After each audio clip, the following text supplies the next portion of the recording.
Joining us now to discuss, Peter Doran is a senior fellow at the Foundation for Defense of Democracies, and Dr. Rebecca Grant is a national security analyst and senior fellow at the Lexington Institute. Welcome. So we just heard from Zach Anders. They're revealing the depravity and atrocities of having taken place in Iran during that nearly month-long digital blackout. We're now seeing reports that more than 30,000 were killed, hundreds of thousands injured and disappeared. President Trump previously saying that if the government continues to kill its people, he would intervene. But let's hear what the president had to say last night. And in June, we obliterated Iran's nuclear capacity in Operation Midnight Hammer. You saw that. People have been waiting for 22 years to do that, and we were right at the end. They were about a month away from having a nuclear weapon. We had to do it. And by the way, there's another beautiful armada floating beautifully toward Iran right now. So we'll see. I hope they make a deal. The president speaking in Iowa last night, seeming to hint that he hopes the Iranian people come to a deal, or the Iranian officials rather, this while he builds up military assets in the region. So, Dr. Grant, do you think that this is even possible to create a deal with the Iranian officials, given what they've done to the Iranian people? Great question. And remember, there is an effort to have a deal on their nuclear material. They never did come back and negotiate after Midnight Hammer. So that is sort of part one. But the rest of it is much more unclear. And with the USS Abraham Lincoln in place and her strike group with their missile interceptors and F-35s, F-18s, all this, President Trump now has the possibility to inflict more damage on regime targets, missile launchers, space launch, whatever needs to happen if he feels that conditions have been violated. So we'll be really watching carefully to see what Central Command will do in the next several weeks. You know, Peter, I spoke to a couple of colleagues yesterday, just general chats, and they had meetings at the Pentagon that were suddenly canceled. That's a shocker. So what are we gearing up for is one question. Second question, how long and when? Thanks, John. I draw your attention to three words: hell to pay. That's what President Trump said the clerical regime in Iran would face if they began to shoot protesters. 30,000 people dead in the streets of Iran. Think about that. That's the size of an NBA basketball stadium of people all dead. This is a devastating attack on civilians. President Trump drew a red line, and the Iranian government has crossed it. Now, there should be hell to pay in order to maintain his credibility. When, where, and what targets, we don't know. That's ultimately going to be up to President Trump, John. Yeah, you know what? I heard a lot of pay, but the American people don't want to pay for a long-term conflict when we need to make investments right here at home. So we'll have to wait and see. Yeah. Well, now looking at Iran's immediate neighbor to the east, Iraq, President Trump posted this on Truth Social saying, "I'm hearing that the great country of Iraq might make a very bad choice by reinstalling Nouri al-Maliki as prime minister because of his insane policies and ideologies. If elected, the United States of America will no longer help Iraq. And if we are not there to help, Iraq has zero chances of success, prosperity, or freedom. Make Iraq great again." So, Rebecca, what do we make of all of this, given the geopolitics of the region?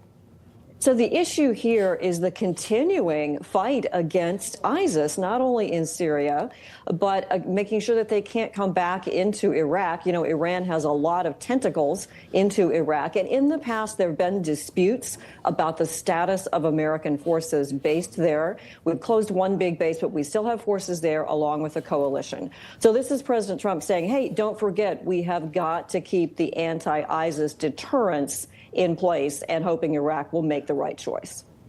You know, Peter, it seems like America's policy is shifting toward doing what it can to remove dictators from various countries, different parts of the world, to embrace democracy, maybe a little bit of capitalism, or blend it type of government structure where they can still be authoritarians but embrace more free market and open relationships with other countries. Is that the new way going forward under President Trump and beyond? Well, John, I think we've seen this time and time again. We can recall President Teddy Roosevelt's mantra of speak softly and carry a big stick.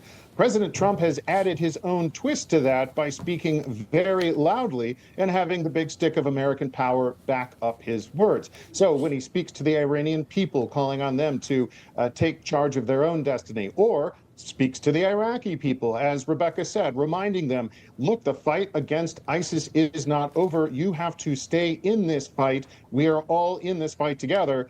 That's President Trump speaking very loudly and backed by his mantra of peace through American strength, John. Well, finally, turning now to Ukraine, where President Zelensky is making a big push to join the European Union by next year. And it seems like EU officials, Rebecca, are ready to help him speed up the process. What effect will that have on the peace talks with the Russians, who have been vehemently opposed to Ukraine joining NATO? So this is the key, because Ukraine has been promised a prosperity plan, and it includes immediate EU access. The EU needs to grant them access tomorrow. No fooling around. This is part of the economic package that's supposed to provide a viable Ukraine, give them a bright future, and make it possible to do a territory deal in the Donbass. I'd like to see every Russian soldier out, but the plan here is a good economic basis for Ukraine and security guarantees, Abrams tanks, air defenses, F-35s. But the EU has got to step up and play ball and let Ukraine in immediately. You know, Peter, I'm a little confused. Why? I think it's a good idea to include Ukraine, right? However, that's how we got here.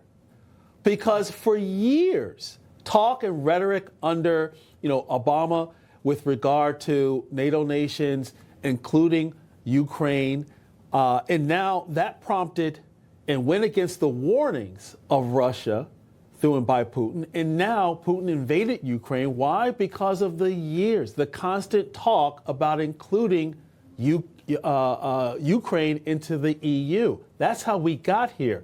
So if that's how we got here, is the solution, part of the solution, including Ukraine into the EU? Well, it's important to remember, John, that there is a big gap between fact and fiction when it comes to what Vladimir Putin says. We know for a fact he told George W. Bush many years ago, George, you must understand, Ukraine is not even a state. It was taken from us, and he's trying to take it back using whatever excuse he can. But here's the change. Right now in our peace negotiations, we are discussing security guarantees for Ukraine, to and including what's been called an Article 5 guarantee, whereby after the bullets stop flying, once there is a ceasefire, the United States will put its own military credibility on the line to back Ukraine, not inside NATO, but with a NATO-styled security trigger. If Russia attacks again, Russia pulls in the United States directly into a war. That raises the stakes. We never had that before. All we had was a promise to send a letter to the United Nations. That wasn't enough to deter Putin last time. The security guarantees being discussed, the Ukrainians hope, will be enough to deter Russia next time. We'll have to wait and see how this all plays out, but we appreciate your commentary this morning. Thank you, Peter and Rebecca. Thank you.